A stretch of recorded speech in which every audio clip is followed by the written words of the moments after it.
Irmãs e irmãos, da parte do nosso Senhor e Salvador Jesus Cristo, é com muita alegria que posso nesta noite celebrar com os irmãos mais um ano de existência dessa comunidade, mais um ano de organização desse povo de Deus que se reúne aqui em Itapajipe. Quero trazer uma saudação do conselho da igreja. Está aqui comigo nossa irmã Cresita Lass, membro do nosso conselho, Outros irmãos da IPO de Salvador estão aqui também comigo nessa noite, para juntos partilharmos aquilo que o Senhor tem para nós esta noite. Mas irmãos, eu gostaria de ler apenas um versículo para vocês, do profeta Jeremias, capítulo 27, versículo 5. Apenas um versículo, Jeremias 27, 5.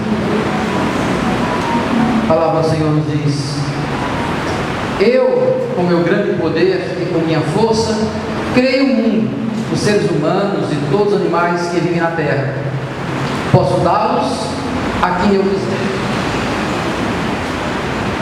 Queridos e queridas, é muito bom ganhar presente. É muito bom. Lembro da minha infância, um tio, irmão mais novo, minha mãe, conhecido por nós carinhosamente como tio Zezé. Eu morava em Recife, ele morava em Garanhuns, a Suíça brasileira. Morava em Garanhuns e todas as férias ele vinha passar conosco e vinha com os meninos, os filhos dele, um pouco mais novos do que eu. E eu ficava na ansiedade de meu tio Zezé chegar. Eu nunca chamei de tio, sempre chamei de Zezé. Nossa família tinha um pouco de o tio, a tia, não era muito chamava Zezé. Hoje, depois de velho, eu chamei de tio Luiz, tio Zezé, mas na época eu chamava Zezé. E eu ficava aguardando meu tio chegar com minha tia Renise, porque eu sabia que eles iam trazer presente. Só que eu fazia que era desentendido. Ficava na cama dormindo, fechava o olho, mas por dentro do coração ficava batendo porque eu ia receber o presente. E eu recebi o presente. Não tinha umas férias que eles não chegassem com alguma coisa. E aquilo alegrava meu coração.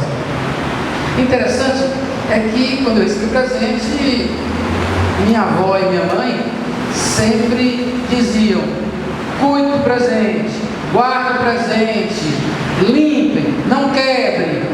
Era sempre um cuidado, era uma coisa nova, para nós não quebrarmos logo. Mas o presente sempre gerava essa coisa boa, algo que trazia uma esperança, uma alegria. Alguns pais, não era o caso dos meus pais, guardavam o presente, para a gente não brincar, Não era o caso dos meus pais, mas alguns pais guardavam o presente que era novo, para a gente não brincar e não quebrar. E essas coisas, os pais faziam isso. Não era bem o meu caso. Eu fico pensando, se Deus controlasse os presentes que Ele tem para nós, que Ele nos deu, e guardasse esses presentes para que nós não usássemos esses presentes. Fico pensando se Deus fosse desses pais que guardaria as coisas que nós ganhamos para que nós não usássemos. Eu lembro agora da segunda narrativa da criação, a partir de Gênesis 2, quando Deus, em Gênesis 1, o texto diz que Ele criou tudo em 7 dias. Em Gênesis 2, começa uma nova narrativa, dizendo que Ele cria as coisas e cria o homem, e diz no versículo 15: tomou o Senhor Deus o homem e pôs no jardim do Éden para o lavrar e o guardar. Então Deus cria e nos dá um presente chamado mundo. Nos coloca no meio desse jardim e diz: guardem, cuidem, zelem disso que eu estou dando de presente para vocês. E a segunda narrativa da criação é muito clara: guardem. E guardar aqui tem o sentido mesmo de cuidar, de zelar pelo presente que nós recebemos. Eu quero pensar nesse presente com os irmãos e umas irmãs nessa noite. Quero pensar na responsabilidade que Deus nos dá Deus nos deposita em nós para cuidarmos deste grande presente. Quero pensar com vocês nesse sentido, em um presente que Deus nos dá, para que nós possamos cuidar e zelar desse presente. Esse presente chamado mundo traz para nós nos dá uma responsabilidade. E a primeira dessa responsabilidade, irmãos e irmãos, é uma responsabilidade ambiental. É interessante que nós, Igreja de Jesus Cristo, durante muitos anos, não falamos nisso. O mundo não falou nisso.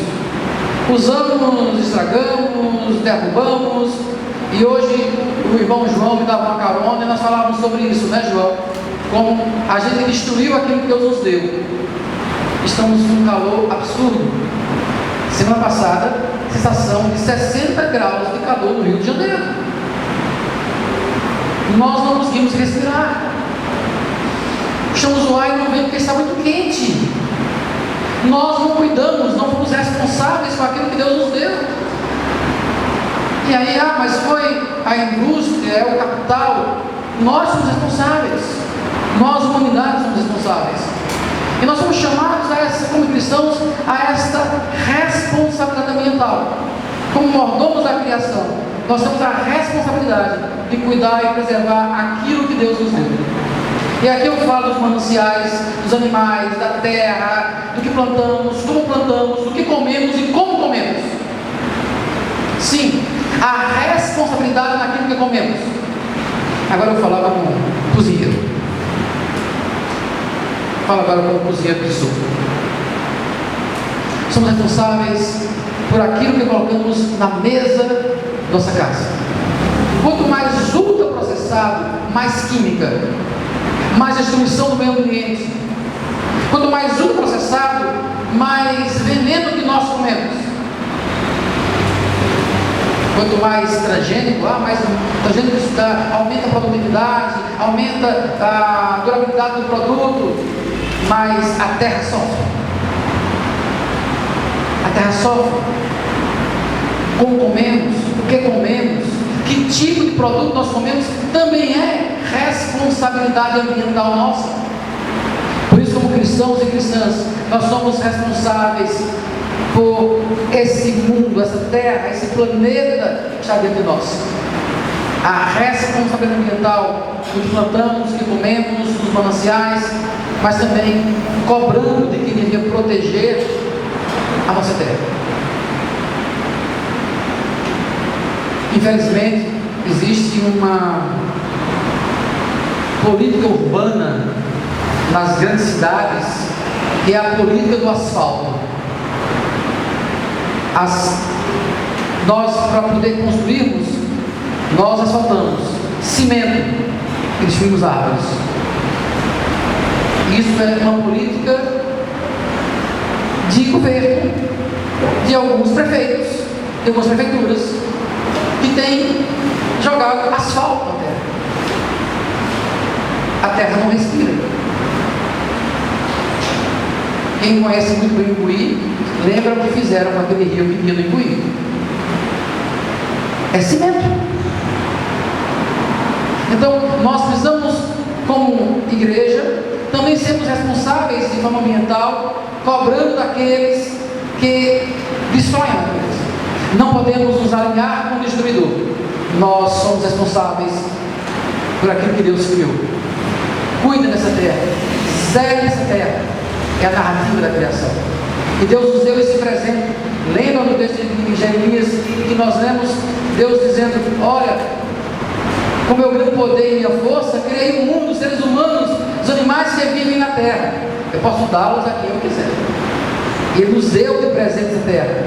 Isso gera em nós responsabilidade, que passa também pela educação. Somos responsáveis com o meio ambiente quando educamos, quando ensinamos as pessoas, quando nos engajamos, participamos efetivamente do cuidado com a criação. O mundo que Deus criado, irmãs e irmãos, foi colocado sob a nossa responsabilidade. Isso é muito sério. Mas o presente também, irmãs e irmãos, está diretamente ligado às relações interpessoais. Porque o outro também é criação de Deus. O outro também é ser criatura de Deus, do qual Deus colocou para que nós cuidássemos também do outro. Por isso, temos que cuidar do outro, é se cuidar com as relações interpessoais. E aqui cuidado como suporte, dar apoio ao outro. Na segunda narrativa da criação, que eu já citei para vocês, após a criação da mulher, naquela narrativa que nós conhecemos, o texto sagrado nos diz que os dois eram uma só pessoa. E a palavra lá no hebraico traz a ideia de mesma essência. O outro é da mesma essência que nós somos. É a mesma palavra utilizada em alguns versículos para referir-se ao Deus eterno, da mesma essência. Então a ideia de que nós somos da mesma essência, homem e mulher, irmãos e irmãs, nós somos iguais, por isso devemos nos cuidar mutuamente.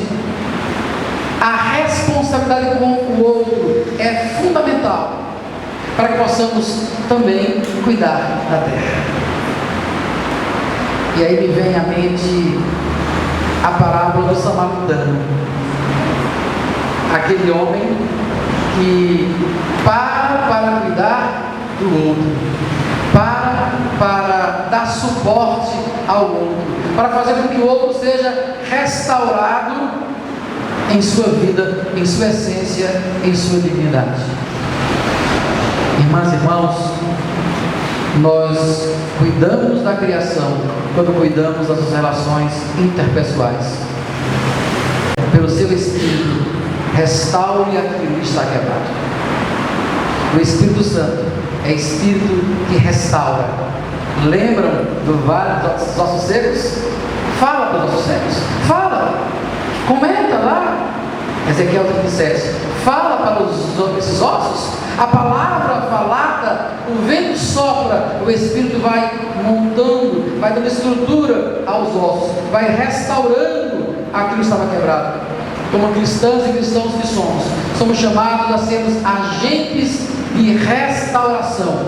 É nossa responsabilidade, como criaturas de Deus, nossa responsabilidade, como mordomos dessa criação, cuidar para restaurar aquilo que está quebrado. E aí eu trago para vocês o texto de 2 Coríntios, capítulo 5, em que o apóstolo Paulo, inspirado pelo Espírito Santo, nos diz: tudo isso provém de Deus, que nos reconciliou consigo mesmo por intermédio de Cristo, e nos otorgou o ministério da reconciliação. Pois Deus estava em Cristo, reconciliando consigo mesmo o mundo, não levando em conta as transgressões dos seres humanos, e nos encarregou da mensagem da reconciliação. Portanto, somos embaixadores de Cristo, como se Deus vos encorajasse por vosso intermédio. Assim suplicamos, em nome de Cristo, que vos reconcilieis com Deus. Como homens e mulheres, cristãs e cristãos, nós somos chamados ao ministério da reconciliação, a consertar aquilo que está quebrado. O Espírito Santo nos move para que nós, enquanto agentes de reconciliação, possamos consertar essa natureza que está devastada, com ações práticas, com a educação, não associando-se ao devorador, cuidando, mudando nossas práticas, como cuidadores uns dos outros, cuidando uns dos outros, dando suporte uns aos outros. Somos chamados a sermos restauradores, reconciliando essa humanidade, consertando essa humanidade que o pecado destruiu. A humanidade quebrou a relação com o Criador, e Deus em Cristo possibilita esta restauração. Nós somos chamados a sermos embaixadores de reconciliação. Por isso, irmãs e irmãos, o Espírito de Deus, que habita no coração de mulheres e homens que confessam Cristo como Senhor e Salvador, habita em nossos corações. Esse Espírito nos chama a sermos reconstrutores, reconciliadores em um mundo tão destruído. Com ações práticas, queridos, ações bem diretas, podemos cuidar da natureza, podemos cuidar uns dos outros e assim anunciamos Cristo ao mundo, Cristo Senhor e Salvador, o Cristo da Sexta-feira Santa, que morre na cruz do Calvário e ressuscita no domingo da Páscoa, que é a semana nós celebramos. Como cristãs e cristãos, somos chamados a viver esse Cristo, Cristo da vida, o Cristo que nos faz viver e nos chama a cuidarmos da terra e cuidarmos uns dos outros. Que o Senhor, irmãos e irmãs, nos ajude a cuidar bem desse presente que Ele nos deu. A criação, cuidar bem de você, cuidar bem de mim, cuidarmos uns dos outros. Que este é um presente maravilhoso que Deus tem dado para todos nós. Parabéns, IPU Itabagi, parabéns ao conselho dessa igreja, parabéns aos irmãos e irmãos que fazem essa igreja acontecer. Que Deus nos abençoe.